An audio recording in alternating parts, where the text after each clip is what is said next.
Hey everyone, welcome back for another deep dive with us. Glad to be here. Today we're diving into the upcoming impeachment trial of Philippine Vice President Sara Duterte. Oh, this is going to be interesting for sure. Yeah, we're talking accusations of misuse of funds, possible legal battles over bank records, and a whole lot of political intrigue. And it's especially fascinating because of the Philippines' strict bank secrecy laws. Right, like how will they even approach that? Exact. So let's break it all down, starting with the accusations themselves. Okay, so the impeachment complaint alleges that VP Duterte misused a staggering $612.5 million in confidential funds. That's not a small amount. No, it is not. And these funds were meant for her office and the Department of Education when she was the secretary. But 215 lawmakers signed off on this complaint, so it's not something to take lightly. It seems like they're really serious about this. Oh, absolutely. That many lawmakers signing on shows you how significant this is. So one of the House prosecutors, Representative Joel Chua, has said they're ready to explore every legal option to build their case. I've heard that too. And that includes possibly subpoenaing VP Duterte's bank records, which is a pretty bold move considering the Philippines has that Bank Secrecy Act. Yeah, that's a tough one to get around usually. Right, it's supposed to protect the confidentiality of those records. But there's a catch, and it's a big one for this case. What's that? The Bank Secrecy Act actually has an exception for impeachment cases. Oh, wow. So they might actually be able to get those records. It's definitely a possibility, and that could be a major turning point in the trial. I can imagine it would be pretty hard for her defense team if they had to explain any questionable financial transactions. Right, but her legal team is definitely going to put up a fight. Oh, for sure. Yeah. I mean, what kind of arguments could they even make? Well, they might try to say that accessing her bank records is a violation of her privacy, especially if there isn't a direct connection to the misuse of funds. That makes sense, but wouldn't that be up to the courts to decide? Absolutely. If it gets to that point, it'll be up to the courts to decide if the exception applies and whether or not those records are admissible. So it's not just the bank records they're looking into, right? Nope. They're also planning to work with the Anti-Money Laundering Council and the Commission on Audit. Whoa, what are those agencies all about? Well, the Anti-Money Laundering Council, or AMLC, as it's often called, they specialize in tracking financial transactions, looking for any signs of illegal activity. So they'd be trying to see if those funds went anywhere they shouldn't have. Exactly. And then you've got the Commission on Audit. Their focus is making sure that government funds are used properly and transparently. Wow, so they're bringing in the big guns. It's definitely a multi-pronged approach. Okay, so with the new Congress coming in after the recent elections, does that affect the impeachment process at all? It's a good question. A lot of people think it might reset things, but that's not actually how it works. Really? So what happens then? Senate President Francis Escudero, who's a key player in all of this, has said that the impeachment trial continues even with the change in Congress. So it just keeps going? Yeah, he compares it to things like the Supreme Court or the Senate Electoral Tribunal, where cases continue even if the membership changes. It makes sense. It would be kind of chaotic if every new Congress could just wipe the slate clean. It would, and it wouldn't really ensure accountability, would it? No, not at all. No. So do we know when this trial might actually start? Escudero's indicated it'll likely begin after President Ferdinand Marcos Jr.'s State of the Nation address, which is on July 21st, 2025. Okay, so we've got a bit of a wait ahead of us. It seems like it. But what if VP Duterte decides to resign before the trial even starts? That's where things get even more interesting. What could happen? Well, Escudero has laid out a couple of possibilities. Okay, what are they? One option is the Senate could simply dismiss the case. So it would all just go away? Pretty much. We saw something similar with former Ombudsman Mercedes Gutierrez back in 2011. Oh, right. She resigned before her trial finished and they dropped the case. Exactly. But there's another scenario. Oh, there is? What's that? They could actually choose to continue the trial even without VP Duterte there. Wow, so it wouldn't just disappear? Nope. And if they found her guilty, the consequences could be pretty serious. Like what? Think perpetual disqualification from holding any public office. So she'd never be able to hold a government position again. That's right. It's a pretty big gamble. That is a huge decision to make. Absolutely. And it really puts the spotlight on the strategic calculations involved. So it's not just about the legal arguments. It's about the political fallout and her reputation, too. It's all intertwined. Well, this is already shaping up to be a captivating case. We've got accusations of financial wrongdoing, the possibility of a legal battle over bank records, and now the potential for resignation before the trial even begins. And we're just getting started. Right as the trial moves forward, we'll be diving deeper into the evidence, the arguments each side might use, and of course all the political drama. It's going to be fascinating to watch it all unfold. But before we get into all that, I think it's helpful to take a step back and look at the bigger picture. I agree, context is everything. So let's rewind a bit and explore some of the most notable impeachment cases in Philippine history. Let's see what lessons we can learn from the past and how they might shed light on the present.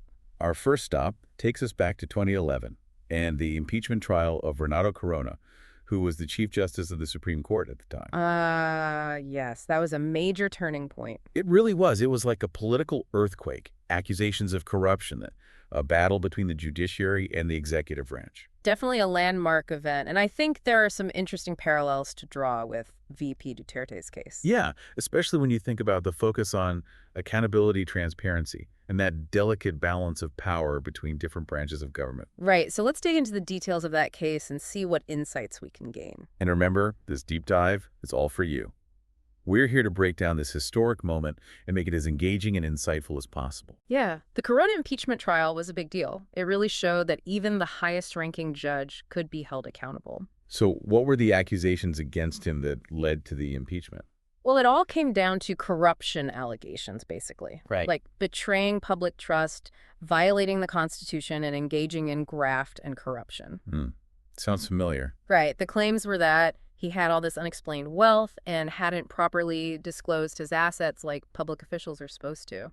Those accusations do sound similar to what VP Duterte is facing, especially the focus on financial transparency. Absolutely. Both cases involve these allegations of abusing public trust, maybe using their positions for personal gain. Right. In Corona's case, they actually presented evidence of hidden wealth, like properties and bank accounts. Makes you wonder what they might find now with the technology they have. Oh, yeah, for sure. And back then, in 2011, the methods for tracking financial transactions weren't as advanced. True. So did they try to get his bank records back then? They did, and it was a huge point of contention during the trial. Really? Oh, yeah. Corona's defense team fought tooth and nail to keep those records private, argued it was an invasion of privacy. So what happened? The Senate decided that those records were admissible as evidence. Wow, so there's a precedent for using bank records in an impeachment trial. There is, and that could be a major factor in VP Duterte's case if the prosecution goes that route. Yeah, I can see that happening. Do you think the outcome of Corona's trial might influence their strategy?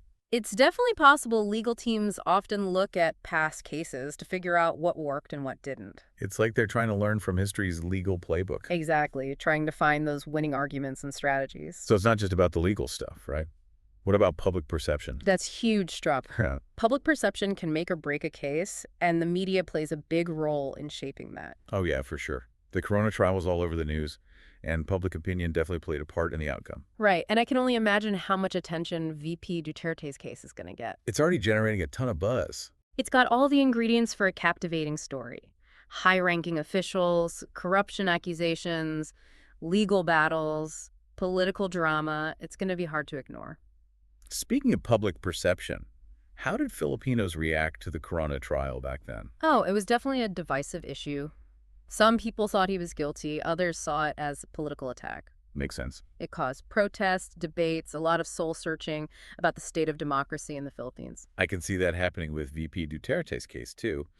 Her supporters might see it as a witch hunt, while her critics might see it as a necessary step towards accountability. Absolutely. It'll be really interesting to see how public opinion evolves as the trial goes on. For sure. And this is all happening against the backdrop of a shifting political scene in the Philippines. Right. With a new Congress and a new president, there are a lot of unknowns about how this will all play out. Yeah, it's like we're at this critical juncture where the outcome of this trial could really shape the direction of Philippine politics. Couldn't have said it better myself. Okay, so before we get too deep into the political fallout, let's look at another impeachment case from the past. I'm all ears. What did you have in mind? I think the impeachment trial of Joseph Estrada would be a good one to examine. He was president from 1998 to 2001. Oh, yeah. His case was highly controversial. Remember, it led to his removal from office. Right. Let's rewind back to 2000 and explore the events that led to his downfall. It was a pretty chaotic time for the Philippines. It was accusations of corruption, public anger, a dramatic climax that shook the nation. So Estrada's presidency was riddled with corruption allegations from the start. Yeah, right from the beginning, he was accused of taking bribes from illegal gambling operations, using his position to enrich himself, betraying the public trust. Wow, those are some serious accusations. How did the public react to all of that? They were outraged, and as more evidence came out, the calls for his resignation and impeachment grew louder. It sounds like public pressure was a driving force behind the impeachment proceedings. It definitely played a significant role. So what were the specific charges against him? Bribery, graft, and corruption, betrayal of public trust, culpable violation of the Constitution. Wow, they really threw the book at him. They did. The prosecution was trying to show a pattern of abuse of power and systemic corruption. So was the trial itself a long process? Oh, it was a long and heated battle. Both sides presented their arguments and evidence before the Senate, which acted as the impeachment court. And the whole country was watching. Absolutely, every twist and turn dominated the news. I bet. So did they ever reach a verdict? They did, but it was a wild ending. What happened? There was this envelope with bank documents supposedly linked to Estrada. Okay. The prosecution wanted to open it. They thought it held key evidence, but the Senate voted against it. Oh, wow. So the prosecution team walked out in protest. They said the trial was a farce. That's intense. So what happened after the walkout? Did the trial just fall apart? Pretty much, yeah. It triggered a constitutional crisis. Protests got even bigger. The military withdrew support for Estrada. So he was basically forced out. He was facing immense pressure from both the public and political forces. He ended up resigning. So even though the impeachment trial didn't officially reach a conclusion, it still led to his removal from office. It did, and it showed the power of public pressure and the importance of holding even the highest elected official accountable. And that's a lesson that could be relevant to VP Duterte's case, too. Absolutely. The public is already paying close attention, and their reaction could have a big impact on how everything unfolds. Especially considering her family's political influence. Right. Her father, former President Rodrigo Duterte, still holds a lot of sway. Yeah, that definitely adds another layer of complexity to the situation. It does. It's not just about the legal side. It's about the political power dynamics behind the scenes. This is starting to feel like a real-life political thriller. There's so much intrigue. Yeah. Suspense, high stakes. All right, so before we get too far ahead of ourselves, let's look at one more historical precedent, one that goes back to a defining moment in Philippine history, the downfall of Ferdinand Marcos. Oh, that's a crucial period to examine, especially with the Marcos family back in power with Ferdinand Bongbong Marcos Jr. as president. It feels like history is repeating itself. It does, in a way. Let's go back to 1986, the year that marked the end of a dictatorship and the beginning of a new era for the Philippines. The impeachment complaint against Ferdinand Marcos, even though it was never finished, played a big part in his downfall. It was a tumultuous time, a period of intense political struggle, and in the end, a victory for democracy in the Philippines. So let's rewind and explore the events that led to the downfall of Ferdinand Marcos, a man who ruled for 2 decades. It's a fascinating story full of twists and turns. He starts as a democratically elected president and ends up an authoritarian dictator. Yeah, Marcos's rule is a complex and controversial chapter in Philippine history. What happened? Well, at first he was praised for his economic policies and infrastructure projects, but over time his administration became more and more authoritarian, suppressing dissent, limiting civil liberties, and amassing huge wealth through corruption and cronyism. Power corrupt. It often does so. Things escalated to the point where an impeachment complaint was filed against him. So what was the tipping point? The assassination of Benigno Ninoy Aquino Jr. in 1983. Oh, wow. He was a major opposition leader and a vocal critic of the Marcos regime. Exactly, and his assassination sparked massive outrage and fueled the opposition movement. It must have been a turning point for those who opposed Marcos's rule. It was, and opposition lawmakers, sensing the shift in public sentiment, saw an opportunity to challenge Marcos's hold on power. So they filed the impeachment complaint. Exactly. Who were the main people behind it, and what were the charges? It was led by a coalition of opposition lawmakers, including Cory Aquino Ninoy's widow. Wow. They accused Marcos of a whole range of offenses: corruption, human rights abuses, election fraud, subverting the Constitution. They were serious about holding him accountable. They were, but the impeachment never actually went to trial. Really, what happened? Before it could proceed, things took a dramatic turn. Millions of Filipinos, inspired by the call for change and fed up with Marcos's oppressive rule, took to the streets in what became known as the People Power Revolution. A revolution that's incredible. What role did the impeachment complaint play in all of this? Even though it never reached a formal trial, it was crucial in shaping public opinion and building momentum for the revolution. So it helped set the stage. Yes, the allegations of corruption and abuse of power legitimized the public's grievances and gave them a legal reason to challenge Marcos's rule. It's amazing how an attempt to hold one leader accountable can spark such a massive movement for change. It shows the power of ideas, the bravery of those who stand up for what they believe in, and the collective will of a people determined to fight for their freedom. Powerful stuff. So what happened to Marcos? Did he face any consequences? He did, facing the overwhelming pressure of the people power revolution and losing support from key military figures. Marcos was forced to flee the country with his family. Wow. So a peaceful, people-powered movement toppled a dictator. It was a truly remarkable moment in Philippine history. It proved the strength of nonviolent resistance and the human desire for freedom and justice. As we look back at these historical cases, I see some common threads: allegations of corruption, abuse of power, public demand for accountability. It's like these issues are woven into the fabric of Philippine politics. You're right, those themes run deep, and these historical cases, each with its own unique circumstances and outcomes, help us understand the challenges and opportunities the Philippines faces today. It's like we're learning from the past to navigate the present. Exactly. And these cases remind us that the fight for justice and accountability is never over.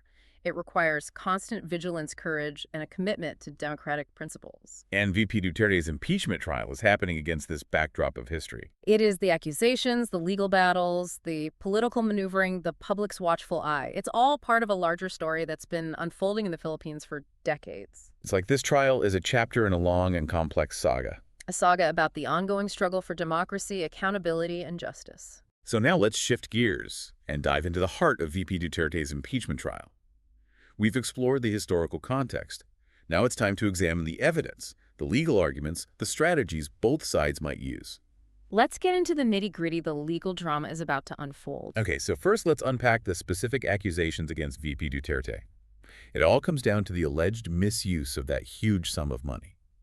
$612.5 million in confidential funds meant for her office and the Department of Education when she was the secretary. Right, and those confidential funds are typically used for sensitive government operations that need discretion and secrecy. So the prosecution has to prove that VP Duterte used those funds for things that weren't allowed by law or for personal gain. Exactly. They have to show that she crossed the line. So what kind of evidence might they have? Well, based on what they've said, they seem to be focusing on financial records, witness testimonies, maybe even communication records. Okay. They're probably trying to build a case that shows a pattern of financial irregularities and a link between VP Duterte's actions and the misuse of those funds. It sounds like they're leaving no stone unturned. And remember, they've mentioned subpoenaing her bank records. Right, and if they can get past the legal hurdles and get those records, it could be a game changer. Yeah, especially if they find any suspicious transactions. Exactly. It would be hard to explain away. It's like a puzzle, and each piece of evidence could reveal a bigger picture. A financial puzzle with high stakes. And of course, VP Duterte's defense team will be working just as hard to counter those arguments and present their own side of the story. Oh, absolutely. It's a legal battle. So what kind of defense strategies might they use? Well, one option is to attack the credibility of the prosecution's witnesses. Oh, okay. They could try to paint them as unreliable or politically motivated. Trying to create doubts? Exactly, casting doubt on the evidence and the motives behind the accusations. What else might they do? They could argue that using confidential funds requires some level of discretion and flexibility because of the sensitive nature of the operations. Right, because some things can't be made public. Exactly. They might claim that VP Duterte used the funds for legitimate government purposes that can't be disclosed for security reasons. That's an interesting point. It raises the question of how to balance transparency and accountability with the need to protect sensitive information. It's a tough balance, and it'll be interesting to see how the Senate handles it. This case is going to come down to the evidence, the credibility of the witnesses, and the legal arguments from both sides. It's a battle of legal minds and strategies. But remember, it's not just about the law, it's also about public perception. Right, and VP Duterte's legal team knows that they'll be trying to shape public opinion in their favor. With all the media attention this case is getting, it's going to be a challenge. It's going to be a fascinating case to follow with implications that could reach far beyond the courtroom. This is already so complex and captivating, and we're just scratching the surface. We've only just begun. As the trial progresses, we'll keep diving deeper into the evidence, the legal arguments, the political maneuvering that will determine VP Duterte's fate and the legacy of this historic trial. We've really gone deep on this one, haven't we? From accusations of financial shenanigans to the history of impeachment trials in the Philippines. Yeah, it's clear this case against VP Duterte is so much more than just a legal fight. It's a political drama with huge implications for the whole country. It really feels like we're at a crossroads. Yeah. Will the Philippines double down on those democratic principles or fall back into that pattern of, letting things slide?